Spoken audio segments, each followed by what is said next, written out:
all, welcome to Tutors. Today we are going to start the next chapter in 11th standard biology, that is biological classification. In the previous chapter we have learned about the living organisms, and now we are going to classify those organisms so that we can study about them more effectively. So, why did we classify organisms? Since the dawn of civilization, there have been many attempts to classify living organisms. But initially, this classification was done not based upon any scientific criteria, but born out of a need to use these organisms for our own use, like food, shelter, and clothing. The earliest system of classification was given by Aristotle. He classified plants into herbs, shrubs, and trees, and animals with and without RBC, that are organisms which consist of red blood and organisms which do not consist of red blood. Then we had Linnaeus classification. Linnaeus classification in which he classified organisms mainly into two kingdoms, that is kingdom Plantae and kingdom Animalia. This system of classification was used till very recently. However, this system of classification had a lot of disadvantages when we compare to the advantages. Let us see them. So, starting with the disadvantages, it did not distinguish between any prokaryotes or eukaryotes. For example, bacteria, as we know, is a prokaryote. It was placed along with the blue green algae, fungi, mosses, ferns, gymnosperms, etc., which were all eukaryotic under kingdom Plantae. Why? Because all of them had a cell wall. So, according to Linnaeus, all these organisms which consist of cell wall, they were placed under kingdom Plantae. So, it did not distinguish between prokaryotes or eukaryotes. It also did not distinguish between unicellular and multicellular organisms. For example, Chlamydomonas, which is a unicellular organism, was placed along with Spirogyra, which is a multicellular organism, under algae. Moreover, it did not distinguish between any photosynthetic and non-photosynthetic organism. For example, plants. We know that under the different kinds of plants like gymnosperms, angiosperms. These are groups of plants we will learn about. So these plants were placed along with fungi. Now you see fungi, it is not photosynthetic, it is actually saprophytic, which feeds on the decaying matter. However, they were still placed together. Why? Because they had a cell wall. But later it was proven that the fungi which consist of cell wall, the composition of cell wall was different. In fungi, the cell wall is made up of chitin, whereas in other plants it is made up of cellulose. Also, a large number of organisms did not fall into either of this category. They could be neither kept in kingdom Plantae nor could be kept in kingdom Animalia. The advantages of the two kingdom classification was that it was easily done and was easy to understand. However, since there were a lot of disadvantage, and also others felt that besides including just this gross morphology, some other characters like cell structure, nature of the cell wall, mode of nutrition, mode of reproduction, evolutionary relationship, such things should also be considered when we classify organisms. So, we moved on to the next system of classification. Finally, we had the five kingdom classification, which was proposed by R.H. Whittaker. R.H. Whittaker in 1969. He proposed the five kingdom classification, which included kingdom Monera, kingdom Protista, kingdom Fungi, kingdom Plantae, and kingdom Animalia. Kingdom Monera, which includes the bacteria, kingdom Protista, which includes the unicellular eukaryotes, kingdom Fungi, Plantae, Animalia, which includes the multicellular eukaryotes. We have the five kingdom, again kingdom Monera, kingdom Protista, kingdom Fungi, kingdom Plantae, and finally kingdom Animalia, proposed by R.H. Whittaker in 1969. So the main criteria for the classification was cell structure, like it was prokaryotic or eukaryotic. Thallus organization, whether it was unicellular, multicellular. Mode of nutrition, autotrophic or heterotrophic. Mode of reproduction, asexual, sexual, vegetative. And phylogenetic relationship, that is evolutionary relationship. So we have this table that is present in our textbook, and this table actually gives a summary of the 5 kingdom classification, and you must know about this. So we have cell type. You can see that only in kingdom Monera it is prokaryotic. All other kingdoms are eukaryotic. Cell wall. In case of kingdom Monera, it is non-cellulosic. That is, it is composed of polysaccharides and amino acid. Kingdom Protista, cell wall is present in some organisms and in some it is not. Kingdom Fungi, they consist of cell wall, but the cell wall is made up of chitin. Kingdom Plantae, they also consist of cell wall and it is formed of cellulose. Remember, fungi it is composed of chitin, Plantae it is composed of cellulose. In Kingdom Animalia, no cell wall. And nuclear membrane, only in case of Monera it is absent, all others it is present, because Monera is a prokaryotic organisms and prokaryotic organisms do not have a nuclear membrane. Next we have body organization. Kingdom Monera and Kingdom Protista, they have cellular body organization. They are unicellular organisms. From Kingdom Fungi onwards, we can see some levels of the body organization. Like Kingdom Fungi, it consists of multicellular, it may be multicellular, or when these cells combine structurally and functionally, it combine to form loose tissues. Kingdom Plantae, they may be in the form of tissue, or some tissues may combine together to form organ. Kingdom Animalia, it includes the tissue level, organ level and organ system level. We shall learn about this type of classification in body organization in Kingdom Animalia. Mode of nutrition. Mode of nutrition, you can see Monera, it can be autotrophic or heterotrophic. Under autotrophic, it includes chemosynthetic and photosynthetic. Don't worry, we will learn about them. Just understand that Kingdom Monera, it consists of both autotrophic and heterotrophic. Heterotrophic may also include or saprophytic or parasitic. Kingdom Protista, even they may be autotrophic or heterotrophic. Kingdom Fungi, they are heterotrophic. That is, they may be either saprophytic or they may be parasitic. Kingdom Plantae, they are autotrophic. That is, they are photosynthetic autotrophic. Kingdom Animalia, heterotrophic. We are holozoic or saprophytic. Holozoic, like us, we are engulfing the entire food material. And in case of saprophytic, they feed on the dead and decaying organisms. Next, we are going to discuss about the advantages. Actually, the 5 kingdom classification, the main advantages is that they have rectified the disadvantages of the 2 kingdom classification. Like we said before, different groups for bacteria, blue-green algae, fungi, mosses, ferns, gymnosperms and angiosperm. This was actually disadvantage of 2 kingdom classification. It has now become an advantage for 5 kingdom classification because they have given different groups for each of them. And there were different groups for prokaryotic and eukaryotic organisms. Like we discussed about the bacteria and the bacteria blue-green algae, both are prokaryotic and the others are eukaryotic organisms. Unicellular multicellular organisms like Chlamydomonas and Spirogyra, which we discussed, and autotrophic and heterotrophic organisms like fungi and kingdom and other plant groups that are kept together, though they should not be kept like that. Now, just for an extra information, we can see some other systems of classification. It is just for an extra knowledge. That is 3 kingdom classification proposed by Ernest Haeckel. He classified organisms into Protista, Plantae and Animalia. Okay, 3 kingdom classification by Ernest Haeckel.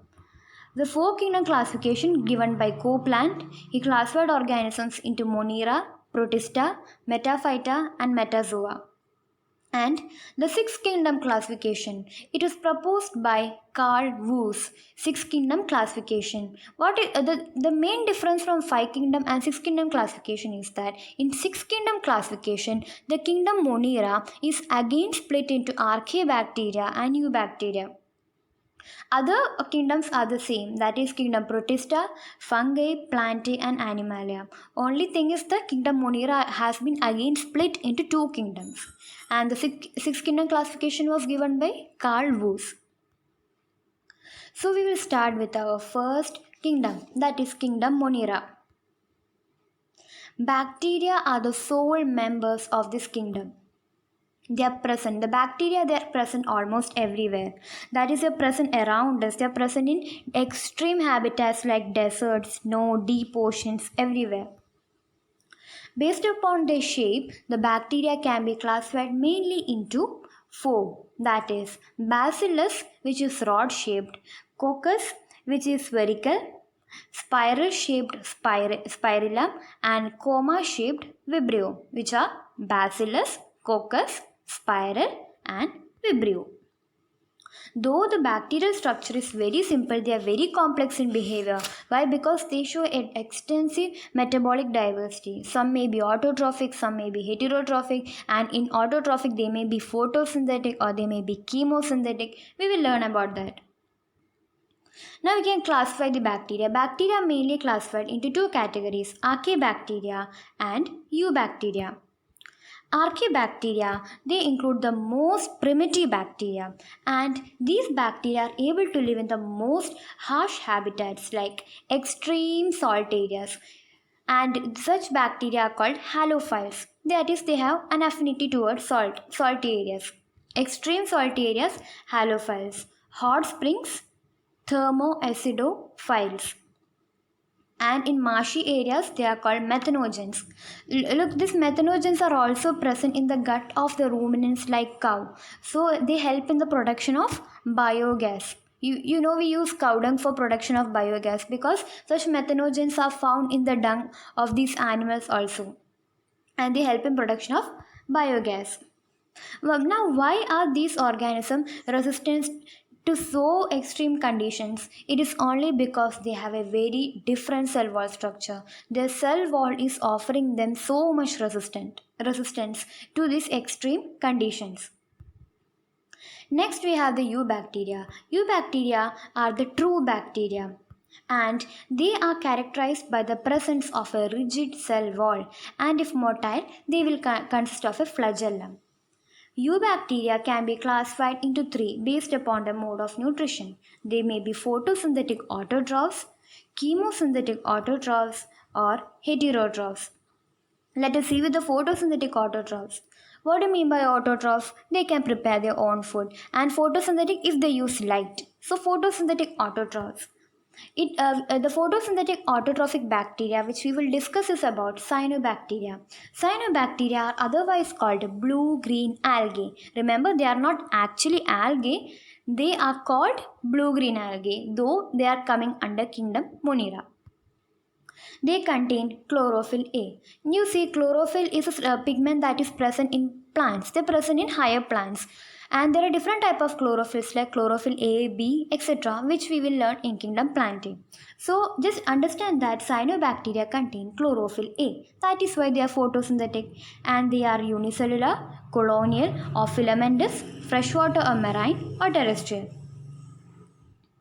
They are generally surrounded by a gelatinous sheath, and they often form blooms in polluted water bodies. You can see that in the picture, blooms have been formed by these cyanobacteria. And sometimes they may also consist of structure called heterocyst. Heterocyst helps in the fixation of nitrogen. So the examples that we are including is nostoc and Anabaena. Nostoc and Anabaena are the examples of the cyanobacteria. So you can see this picture in the textbook. This is a eubacteria, cyanobacteria. You can see that there is a mucilaginous sheath around it, and it also consists of structures called heterocyst that helps in fixing the atmospheric nitrogen. Next we have chemosynthetic autotrophs. Chemosynthetic means they are through the help of chemical reactions they are able to prepare their own food. Like they oxidize various inorganic substrates such as nitrates, nitrites and ammonia. And they use the energy released for the ATP production. ATP production, it helps us to get energy. They also help in the recycling of nutrients like nitrogen, phosphorus, iron, sulfur. Finally, we have the heterotrophic bacteria. Now, heterotrophic bacteria are the most abundant type of bacteria, and majority of them are decomposers, and they have a very significant importance in our daily life. They are helpful in making curd from milk, production of antibiotics, fixing of nitrogen in legumes, etc. And we are going to learn about some diseases that are caused by bacteria. Like cholera. Cholera is caused by the bacteria Vibrio cholerae. Typhoid is caused by Salmonella typhi. Tetanus is caused by Clostridium tetani. Citrus canker is caused by Xanthomonas. So try to remember the name of the disease that are caused by bacteria. Now we have the reproduction. Now the reproduction in bacteria is mainly by fission. That is, a bacterial cell will divide into two cells. You can see in this picture, this is a dividing bacterium. A bacterium, you can see that they consist of two DNA, and the single cell is splitting into two. They may also reproduce with the help of spores, which are produced during the unfavorable conditions. So, sometimes they may sort to a sexual reproduction. A primitive type of sexual reproduction, that is, the DNA of one bacterium is transferred to another bacterium. Finally, we have Mycoplasma. Mycoplasma are a group of organisms which are coming under kingdom Monera. Why we had to study about this is that these organisms are the smallest living cells that are known, and they completely lack a cell wall. They can survive without oxygen. They are anaerobic, and they are causing infectious diseases in plants and animals. Okay, so mycoplasma, you had to remember, they are the smallest living cells that are known, completely lack cell wall, survive without oxygen, and they're pathogenic. So we have completed kingdom Monera. We discussed about kingdom Monera, the classification, and finally we are going to kingdom Protista. Kingdom Protista include the single-celled eukaryotes, unicellular eukaryotes. Kingdom Monera included unicellular prokaryotes. They are primarily aquatic in nature, and they form a link with other kingdoms. Kingdom Monera is the kingdom which links Kingdom Protista is the kingdom which forms a link of Kingdom Monera with the other kingdoms. And eukaryotic, they are eukaryotic, so they have a well defined nucleus and other membrane bound organelles. Some may also consist of locomotory structures like cilia or flagella, and they reproduce asexually and sexually by process involving cell fusion and zygote formation. So kingdom Protista can be divided into 5 groups, that is, chrysophytes, dinoflagellates, euglenoids, slime mold, protozoans. So we will discuss all these kingdoms one by one. Chrysophytes. Chrysophytes, it mainly includes the desmids and the diatoms. Desmids are also called golden algae. They are mostly found in freshwater and marine environment. Remember, they are found in freshwater and marine environment. Most of them are photosynthetic, and they are also freely floating in the water bodies, and such organisms are called planktons. In diatoms have a very special kind of cell wall because this cell wall consists of silica. Silica is indestructible. So what happens is that over long years, what happens when these organisms die, their cell walls cannot be destroyed. So accumulation of this cell wall over many years has resulted in the formation of a substance called diatomaceous earth. This diatomaceous earth, it is being gritty in nature. It is used for polishing, filtration of oils and syrups. And diatoms are the chief producers of oceans. They are photosynthetic, so they can produce their own food, and they act like food for some fishes. They are a very important part of the food chain in aquatic system. So chrysophytes, when we think about chrysophytes, we have to remember about this diatomaceous earth. It is a very striking characteristic about them. Next we have dinoflagellates. Dinoflagellates, their habitat is mainly marine and even they are photosynthetic. Now, the peculiarity of dinoflagellate is that a variety of pigments are present in their cell which renders them color. So, they may appear yellow, green, red, brown, etc. And the peculiarity about their cell wall is that they have stiff cellulose wall plates, and they consist of two flagella. Two flagella, one lies longitudinally and the other lies transversely between these wall plates.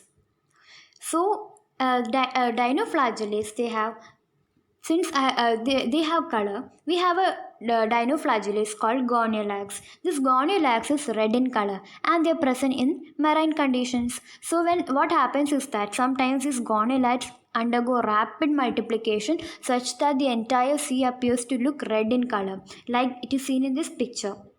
The sea appears red and it also secretes toxic substance that can kill these fishes and marine organisms.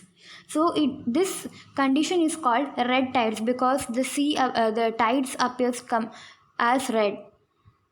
And it is caused by goniolax. Remember dinoflagellates. Remember about these red tides that are caused by goniolax. Next we have euglenoids. Euglenoids, their majority are freshwater organisms and they are found in stagnant water. And they have, instead of a cell wall, a protein rich layer called pellicle which makes their body flexible. Remember pellicle, they do not have a cell wall. It consists of two flagella. A flagellum is very long and the other one is a short one.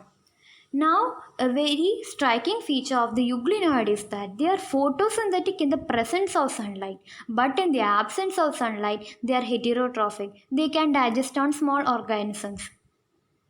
So, they have a very peculiar type of nutrition, and pigments in euglenoids are similar to those present in higher plants, like even they consist of chlorophyll, like in the case of higher plants.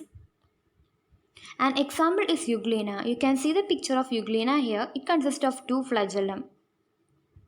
So when we think about euglena, we have to remember about this protein-rich layer called pellicle and about the peculiar mode of nutrition. Next we have slime molds. Slime molds, they are the saprophytic protist. So these saprophytic protists, the body moves along the decaying twigs and leaves and they engulf the organic material. Under suitable conditions, they form a big aggregation called plasmodium, which may grow over several feet. During unfavorable conditions, the plasmodium will differentiate and they form fruiting bodies with spores at their tips. Now these spores consist of true whorls and they are extremely resistant to all those extremities of nature and they are dispersed by air currents. So slime molds, they are saprophytic protists and we had to remember about the formation of plasmodium which give rise to spores during unfavorable conditions. You can see the aggregation called plasmodium in the picture. Next we have protozoans. Now protozoans, they are heterotrophs or they live as predators and parasites. Now, they are called the primitive relatives of animals. They are called the primitive relatives of animals. Protozoans can be classified again into four based upon the mode of locomotion. They are amoeboid protozoans, which consist of pseudopodia as their locomotory structure, ciliated protozoan consisting of cilia, flagellated protozoan consisting of flagella, and sporozoans which are non-motile. They do not consist of any locomotor structure. Let us see that. Amoeboid protozoans. These organisms live in freshwater, seawater or moist soil and they have pseudopodia as a locomotory structure like in the case of amoeba. The marine forms consist of silica shells on their surface and some like entamoeba are parasites. So remember amoeboid protozoans, example are amoeba and entamoeba. Flagellated protozoans, as the name suggests, they contain flagella and The members are free living or parasitic, and they form and a member is trypanosoma that cause a disease called sleeping sickness. Sleeping sickness is caused by trypanosoma. Next, we have the ciliated protozoan, which consist of cilia. They are aquatic and they have a lot of cilia around them, and they also have a cavity called gullet. What happens is that the coordinated movement of these cilia causes the water laden with food to be stirred into this gullet. Example is paramecium, ciliated protozoan, paramecium. And finally, sporozoans. This include organisms that have an infectious spore-like stage in their life cycle. And the example for this is Plasmodium. Now you must be thinking about the Plasmodium, which was formed by the aggregation of slime molds. Now remember, both these Plasmodium are different. These sporozoans, whose example is Plasmodium, a group of Plasmodium causes a disease called malaria. So you can see the picture here. First we have Euglena. Next to that we have Plasmodium. Euglena consists of Euglena is not actually coming under this. Euglena is coming under Euglenoids. Just for you can see that Plasmodium, and below that we have Paramecium and amoeba. Paramecium consists of cilia as a locomotory structure.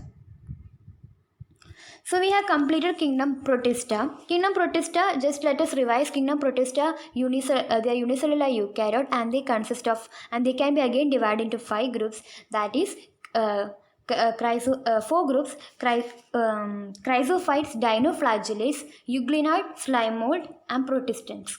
5 groups. Protistans can be again divided into protozoans can be again divided into ciliated protozoans, flagellated protozoans, amoeboid protozoans, and sporozoans. So next we are going to kingdom fungi. Kingdom fungi are the heterotrophic organisms. They include the multicellular eukaryotes. All are multicellular organisms except yeast. Yeast is the only unicellular eukaryotic fungi. Now this first talking about the structure of fungi. Fungi are filamentous. That is, their body consists of long, slender, thread-like structures called hyphae. Now a network of hyphae is called mycelium. Now this mycelium, a hyphae, we can imagine it to be like a tube. Now this tube consists of cytoplasm, and it consists of a large number of nuclei. So it appears to be a tube filled with large number of nuclei. That is a multinucleated condition. So it is called cenocytic hyphae.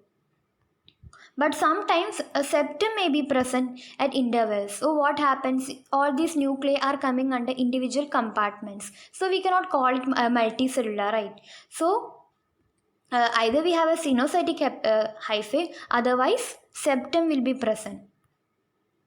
And the cell wall is composed of chitin and polysaccharides. And they mode of nutrition, they are saprophytic.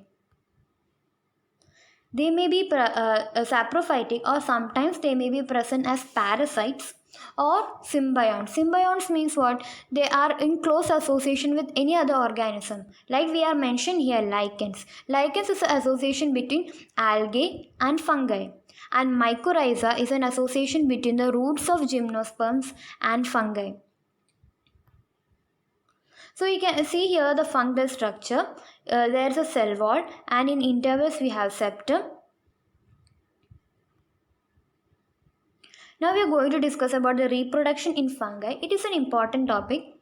You see, fungi can be reproduced by vegetative means, that is fragmentation, fission, or budding. Asexual reproduction. It involves spores, which are conidia, sporangiospores, or zoospores. Conidia, sporangiospores, or zoospores. Sexual reproduction is via the spores, which are oospores, ascospores, basidiospores. If you are not able to remember these names, don't worry. We will, when we discuss about the divisions of kingdom fungi, we will be able to recollect it more. Now all these spores are produced in structures called fruiting bodies. Sexual reproduction in fungi. The sexual cycle involves mainly three steps. First one is plasmogamy, that is the fusion of protoplasm between two motile or non-motile gametes is called plasmogamy. The fusion, then what happens once the cytoplasm between the two of them have fused, next is the fusion of the two nucleus. It is called karyogamy. Finally, what we get a diploid organism. So it undergoes meiosis and it results in zygote producing haploid spores. Meiosis, the zygote that is formed, it undergoes meiosis and it results in the formation of haploid spores. So sometimes what happens is that after this plasmogamy, the nucleus do not combine. So we get an intermediate stage in which the cell consists of two nuclei. Such a condition is called dikaryon, and the phase is called dikaryophase in fungus. But after some time, what happens is nucleus will fuse together. Karyogamy will occur, and then what happens? Meiosis take place. Haploid spores are again formed. Now we are again classifying the fungi. Classification of fungi is mainly based upon morphology of mycelium, mode of spore formation, and fruiting bodies. So the classification of fungi, we are classifying fungi into four groups, that is Phycomycetes, Ascomycetes, Basidiomycetes and Deuteromycetes. Phycomycetes are the lower fungi. Ascomycetes, otherwise called sac fungi. Basidiomycetes, which is a mushroom family, it includes the club fungi. And Deuteromycetes are the imperfect fungi. So let us start with Phycomycetes. Members of Phycomycetes, they are mainly found on aquatic habitats and on decaying wood or as obligate parasite on plants. The mycelium is aseptate and cenocytic. Remember, the mycelium is aseptate and cenocytic. So it is a multicellular form. And asexual reproduction, it may be via the motile spores or non-motile spores. But motile spores are called zoospores, non-motile spores are called aplanospores. The spores are produced endogenously in sporangium. You remember, they are produced endogenously, that is, they are produced within the sporangium. And zygospores, the sexual spores are called zygospores. How is a zygospore formed? It is formed by the combination of gametes, which may be motile or non-motile. So we have example here. It is Mucor rhizopus. Rhizopus is the bread mold.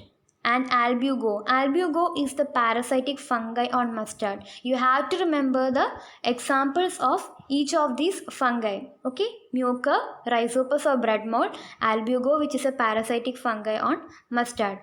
Next we have, in the previous slide you can see there's a picture of the Mucor.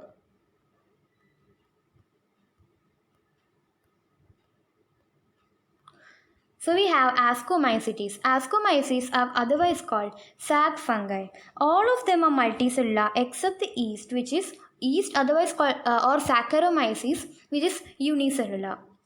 They are saprophytic, parasitic, decomposers or coprophilous. Coprophilous means they grow on dung. Their mycelium is branched and septate. Remember, branched and septate. And the asexual spore are conidia. Conidia produced exogenously on a special mycelium called conidiophore. Sexual spores are ascospores that are produced endogenously, in sac-like ascae. These are arranged on fruiting bodies called ascocarp. Ascomycetes, sexual spores are ascospores, produced endogenously on ascae. Fruiting bodies, ascocarp. Example, Aspergillus, claviceps, and Neurospora. Neurospora is extensively used in biochemical and genetic work. Remember, Neurospora is used for biochemical and genetic work. Also, morels and buffels, which are also members of this group, are edible. This is a picture of Aspergillus.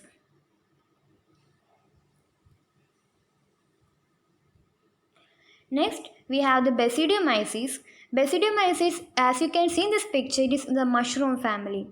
So it includes mushrooms, bracket fungi, or puffballs.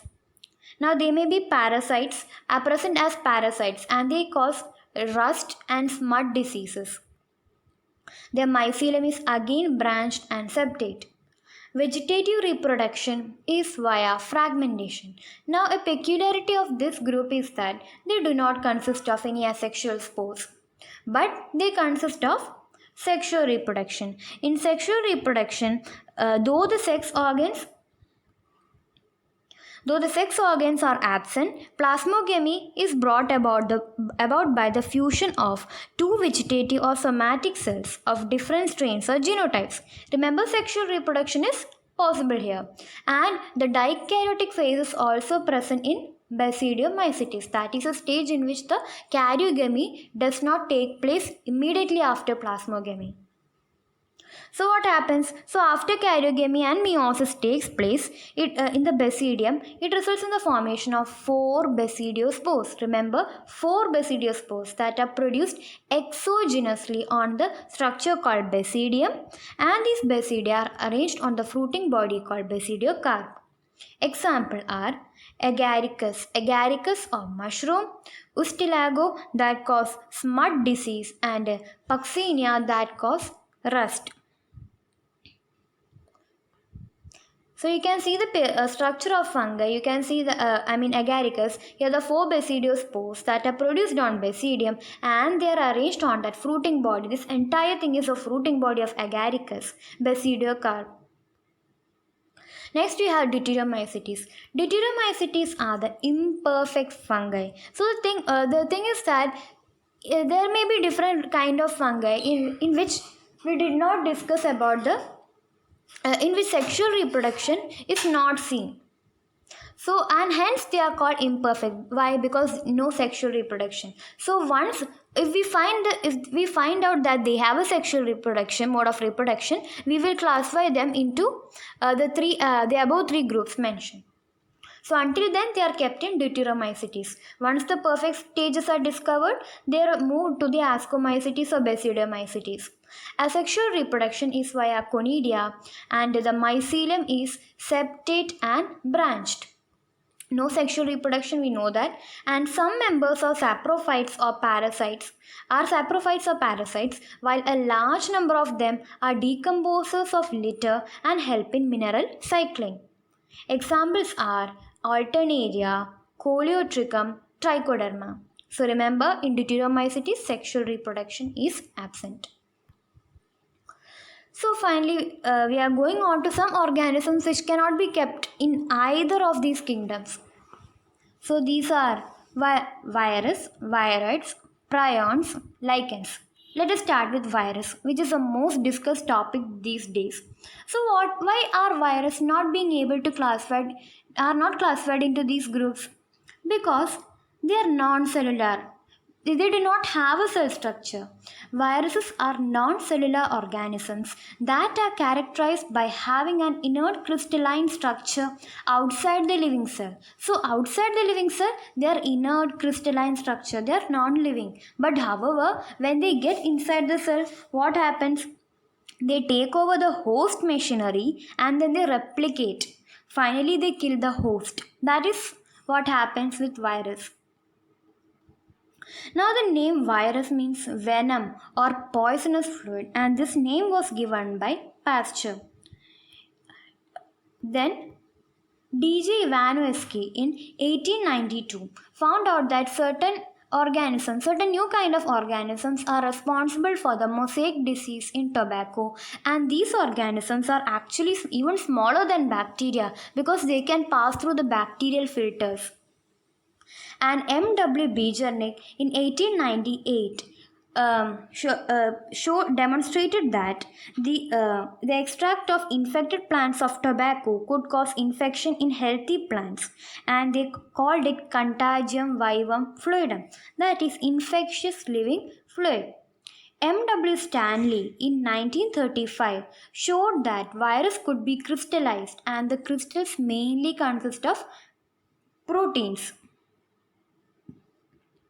So these organisms are called obligate parasites because they cannot live. They are not actually they're not living outside the body of the host. That is why they're obligate parasites. Structure of virus.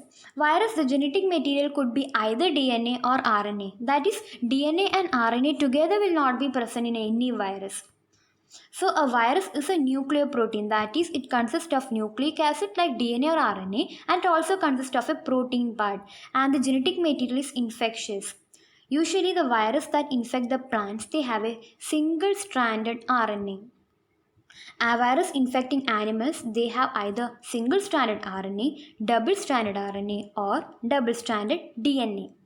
Remember, there is no single stranded DNA, only double stranded DNA. But RNA could be either single stranded or double stranded.